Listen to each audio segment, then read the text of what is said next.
It was a regular, dull day in calculus class. However, since it was Friday during the 7th period, the weekend was right around the corner, and spring break was almost here. Everyone was restless in their seats. Unlike some of my friends who had tests in other classes, we didn't have one that day. So, in the middle of the lesson, our teacher decided to play games with us on Sporkle.com. He was always a relaxed and easygoing teacher. We were in the middle of a brand logo quiz when it happened. My friend had just answered a question Adidas, I remember it exactly. That's when the dean's voice suddenly blared through the loudspeaker. Filled with panic, he urgently told all the teachers that this was not a drill and to immediately go into lockdown. A chill ran down my spine, and I got goosebumps. Even our usually laid-back teacher looked alarmed as he rushed to switch off the lights and ushered us to the back of the classroom. We sat in silence for about 2 minutes. Then, the low buzzing noise from a panel in the back of the room stopped, meaning the school had cut the power. We exchanged nervous glances, realizing this was serious. A few minutes later, we heard a man screaming at the top of his lungs in the hallway. 2 girls started crying, which only made the rest of us more terrified. The screaming got louder, and then he began pounding on the lockers, shouting, "I'll kill all of you." At that moment, real fear set in. Our teacher motioned for us to stay quiet as we watched each other's reactions. Suddenly, the banging moved from the lockers to our classroom door. One of the crying girls let out a scream. The pounding intensified, and the man started yelling, "Open up." Now, multiple girls were sobbing loudly. It felt like an eternity, but eventually, he moved further down the hallway, still screaming like a madman. 10 minutes later, though it felt like much longer, the dean came back on the loudspeaker to explain the situation, which was unusual. He said a mentally unstable man had entered the building and attacked the receptionist, forcing her to flee the school. No one knew if he was armed. At the time, our school didn't have security cameras or proper safety measures, leaving it vulnerable to incidents like this. The staff checked the entire school but couldn't find the intruder. The dean instructed teachers to resume their lessons, but to keep the doors locked and not allow anyone to leave. The most disturbing part, that night, a janitor found the man hiding in a storage closet at the back of the school. According to rumors, he had a .44 Magnum sticking out of his pocket. The janitor may have made a mistake, perhaps leaving the door open, because by the time the police arrived, the man had vanished. To this day, none of us know if he was ever caught. I just hope he's getting the help he desperately needs.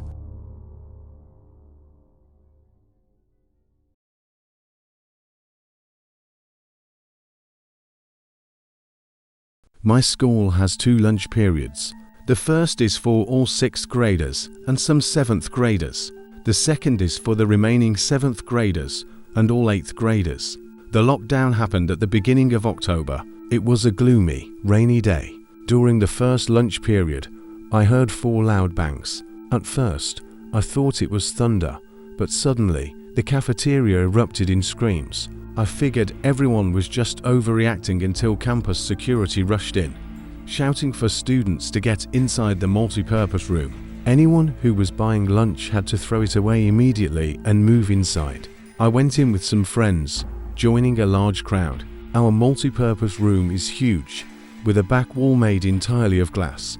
As we entered, the security staff quickly drew the curtains over the glass, and adults guarded every exit. My friend Eric was just as curious as the rest of us, so he asked one of the staff members what was happening. When he returned, he told us, "You know those houses right across from TMS?" So I nodded.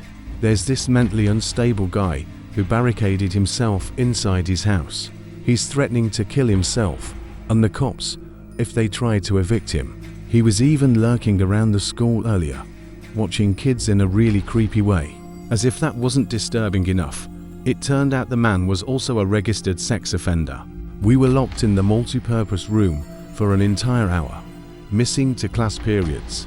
Eventually, the situation was resolved, and we were escorted back to our classrooms one by one.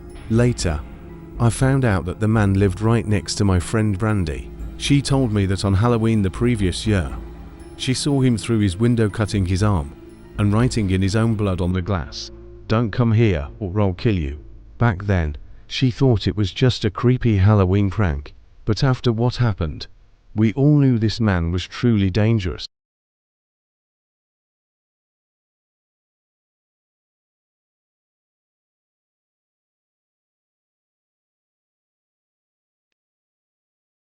I'm 22 years old, fresh out of college, and I recently got a job at my old high school as an IT assistant in the school's basement. The basement is a mess, disorganized and cluttered, but the office down is actually quite nice. It has 3 large desks, 2 mini fridges, a flat screen TV mounted on the wall, and, best of all, air conditioning, a luxury the students and teachers don't have. This is also where the school servers and all the IT equipment are stored. I got the job because my old computer teachers thought highly of me, and I still consider them friends rather than just former teachers. Everything was going great until a few weeks ago. My 2 co-workers, Dave and Gary, weren't in the office at the time. They were upstairs working on something while I was eating lunch at my desk. That's when I got a call from the front office.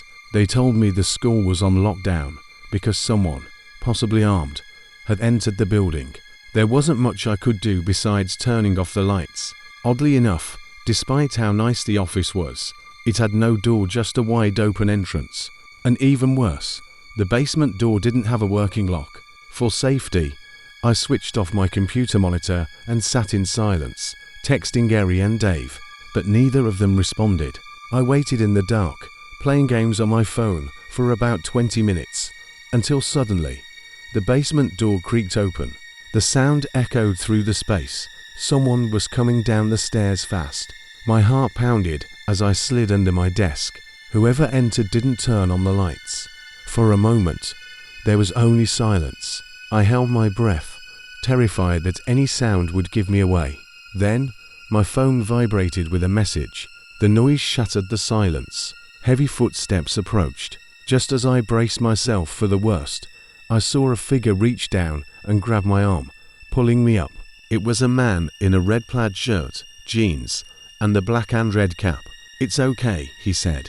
"I'm just hiding here, too." "What's going on up there?" I asked who he was.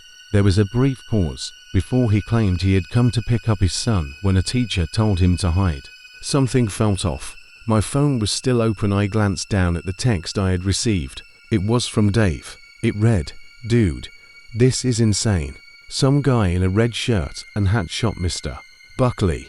Whatever you do, stay in the basement." My blood ran cold. I slowly looked up, meeting the man's gaze.